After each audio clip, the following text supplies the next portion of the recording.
So our story starts in 2013 when both of us joined LUMS. While I like to read, Asad was a writer. He had previously written 2 books in Germany and he was working on his 3rd one. So when he was nearly done writing, I asked him one day, hey, how are you getting your book published? And he said, I don't know. So we set out to find ways to get his work published. We went to literary festivals all over Pakistan. We went to Karachi Literary Festival, in Lahore, in Islamabad. We met with publishers, agents and literary artists, and all of them told us one thing. बेटा पाकिस्तान में publishing का कोई scene नहीं है, आप India क्यों नहीं जाते? We don't have the infrastructure that's present in Germany. After running after Mohsad Hamid, Bilal Tanveer and other prominent authors, we got the same answer over and over again. Beta India jao, beta Malaysia chale jao, beta Singapore chale jao. So here we were. I was a Pakistani, writing about Pakistan, writing for Pakistan, with revenue based in Pakistan. But my book was going to be published in India. This broke my heart. It was painful to see other countries benefiting off of our amazing talent. You can see the same trend happening in other industries like film and music. Countries like India embrace our talent open-heartedly. We could definitely use a Coke studio for literature. We laid the foundation for a social enterprise called the Blur Foundation. It was called the Blur Foundation because the book I was writing was called Blur at that time, and we felt that it was quite apt that the foundation that sort of fixes this problem should be named after the book, which could never be published because of the problem itself. So we knew that there was a problem with the way things were, but people weren't so interested. Who reads a book आजकल? यार चुप करके Penguin India try कर ले. यार खाना खाने दे क्या blur किया हुआ है. So we ran information sessions in which attendance never went over 2 digits, and the people who did attend were usually our friends, which was kind of sad. So the marriage between our business-oriented degrees and this social enterprise was creating a lot of problems, and we wanted to solve that. So at one point we were considering building a health app based in Lahore. That's how far our ideas were, and we were just stuck in this entrepreneurial rut. We were thinking, yaar, ye bhi kar sakte hain, we could do this, we could do that, but we weren't sure of actually what we wanted to do. So one day, Kiran and I sat down for a cup of, you guessed it, chai. And we were thinking of whether to go ahead with this, whether to change things, what our recipe needed tweaking in. We had exams at that time, so we were worried of whether we should even bother continuing with this. We talked. I had 3 cups of chai, and then we decided that we need to go back to the drawing board. We need to redefine the scope of our entire enterprise and start from scratch. And on that day, Chai Chalk was born. We used the lessons from our failure at the Blur Foundation to power Chai Chalk. From day one, our vision was to make sure that every writer in this country could showcase their work, could showcase their stories on a unified platform, that everyone and anyone could publish a book if they wanted, and anyone and everyone could tell a story if they wanted to. So for quite a long while, we just sat silently, okay, what are we going to do? And so when we're abroad, we generally, as Pakistanis, why does this matter? I've lived abroad. I've lived in a series of different countries. My dad works in the foreign service, so I've been always a victim of random profiling at different airports. And when we're abroad, we've gotten accustomed to this. We've gotten accustomed to getting peculiar looks. Some of us have become apologists. Some of us have become rebels, fighting a virtual war on different sorts of social media to prove and to tell people that Pakistan is a country which is not full of extremists, and it's not a terror sponsor with, it's not a set of homelands essentially. We had forgotten the narrative of this country. When Brandon Stanton came to Pakistan, I, along with all my friends in LUMS, went crazy on Facebook. We took to Twitter, we took to every social media platform we had to say, thank you, Brandon, thank you so much, Brandon. But it was disappointing. A third person from a foreign country came here armed with nothing but a camera, and he drove more social impact than I've been able to do in the past 22 years. Our usual excuses are that Pakistan's a poor country.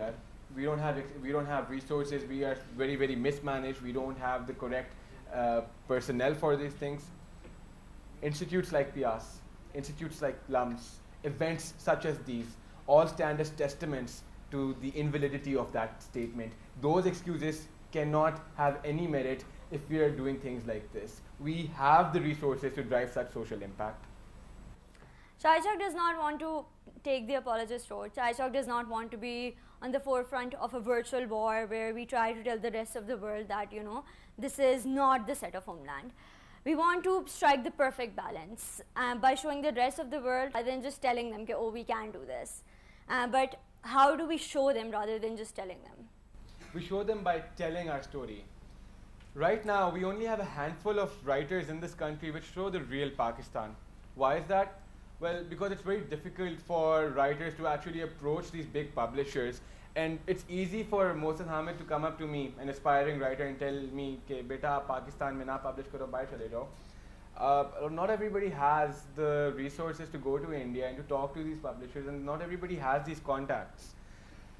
This makes us beg a question. This leads us to a very big question. We all know about Oxford University Press, yes? Where are we sitting right now? Why not have a Pias University Press? I'm from LUMS. Why not have a LUMS University Press? Why not have an IB University Press? And why not attach a university press to every single institution in this country? Why do we let Oxford University Press win a monopoly in this country?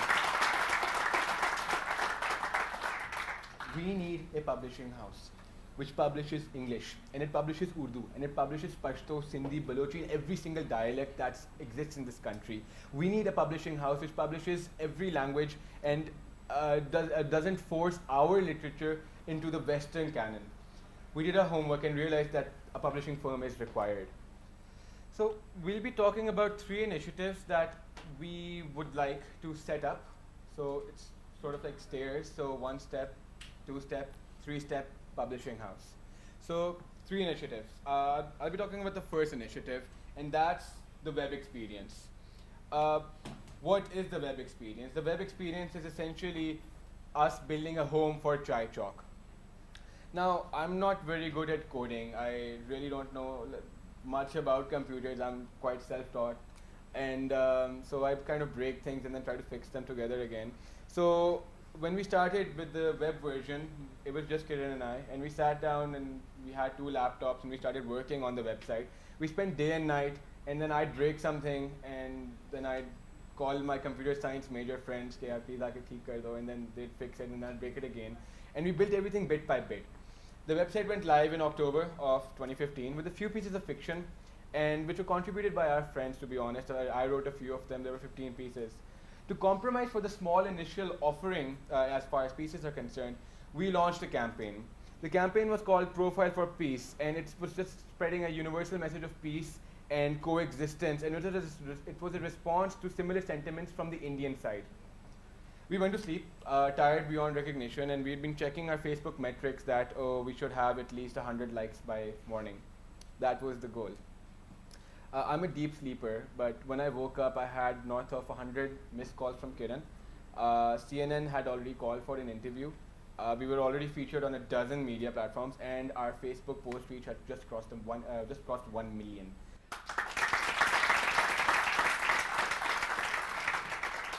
So on day 1, we realized the power that social media played in framing social context and in pushing the social narrative forward. We also realized that we could use our influence to actually create social impact and do what I was disappointed that we couldn't do when Brandon Stanton did. So while we were doing this, we were pumping social critiques, elaborate essays on feminism like this one, fiction pieces, poetry, prose, blogs, rants, and stories from Pakistan from everywhere. What this essentially did was essentially just balloon our traffic. Every day we had to add another server, every day we had to add another IT person to handle all the traffic, and eventually we had to think about a radical redesign. And there was a problem with all of our content because it was all in English.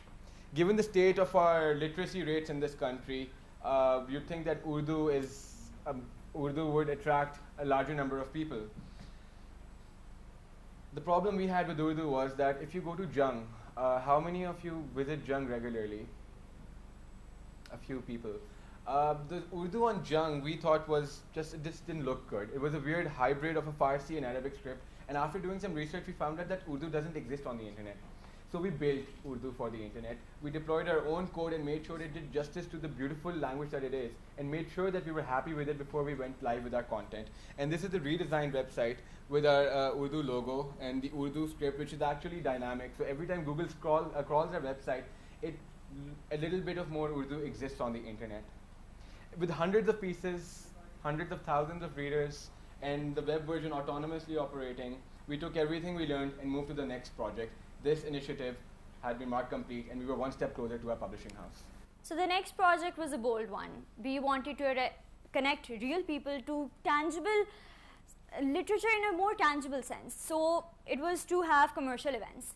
We've had a couple of these events in Lahore DHA, and I'm going to just talk about one which was really interesting. So we had this Poetry Slam open mic event. Poetry Slam is a competition in which you really harness the power of the spoken word. So we were expecting like 120 to 130 people, hence our venue had like just that much capacity.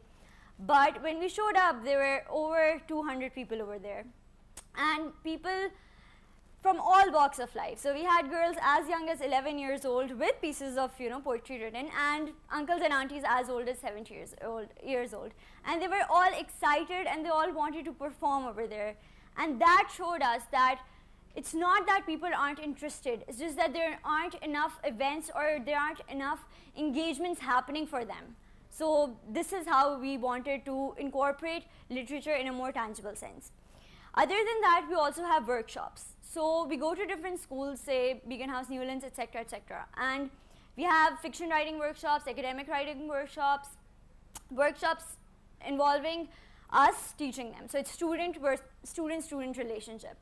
But then we realized that there are a lot of people who pay other students for, say, an academic essay. So 1,000 or 2,000 might not mean a lot to us if we're getting paid for it. But what if you give that money to an underprivileged children? That might actually be their rosy roti. So why not do that? So we tweaked our model a little. Now what we do is we call these underprivileged children to our university. We give them these workshops. We tell them how to deal with academic writing, how to deal with content. And then they connect with the other students. So then it's them and them. So like both students, and then who's getting paid? Not us, but those underprivileged children. So they don't have to compromise on their studies. They get to learn a lot, and they're earning. Once this project had been tried and tested, we moved on to the third one, and this is something that we're currently working on, and we call it Digital Revolution. Remember when I said that people asked me at the beginning that nobody's reading books? They were kind of right. Well, sort of. People just were reading books, but just less. Print media will never die, it'll decrease, but regardless of how cool my smartphone gets and how cool the new iPad is, print media will never die. But there is something there. People do engage with their smartphones more often than they ever will with books in a single day. And the literature they have is Facebook, Twitter, their email, their texts. That's the literature we deal with on occasion. We wanted to put literature on those devices. Now, how do we use these devices and put our content on there? Well, we make a native version of our website, right? No, because these devices are really smart. Why not use them fully? So essentially what Digital Revolution is the rebottling of old wine in new bottles. So we wanted to build something which was versatile, which was accessible to everybody, and which was open to everybody. And well, so our website runs natively across a series of different devices. We wanted to make something new, and we call it Likhari. So Likhari is a marketplace where anybody can create audiobooks, anybody can create, using our tools, very easily create audiobooks, ebooks, short stories, and other forms of literary pieces that then they can sell for 5 rupees, 10 rupees, 15 rupees, and obviously delivery charges, card ke. Even then, people will be making money out of this, and what this does is essentially take that underprivileged student model and apply it to 190 million people. Anybody who has a smartphone or has an internet connection can actually access this. Now, if the same tools were given to the people who print Punjab board textbooks, they can also create those ebooks and save thousands of rupees by just making e-versions of the textbooks that you have to buy anyways. The point is that we had an idea back in freshman year, back in 2013, that there is a gap in the market. I had no formal training of how to write a book. I wrote a book, it was a mess. I did it again, it was slightly better. And the third time I found a larger problem to tackle. We are not even graduates. We have no idea how to start up a company. We have no idea how to do HR. We have no idea how to do management. But that's never impeded us really. I mean, it's trial and error.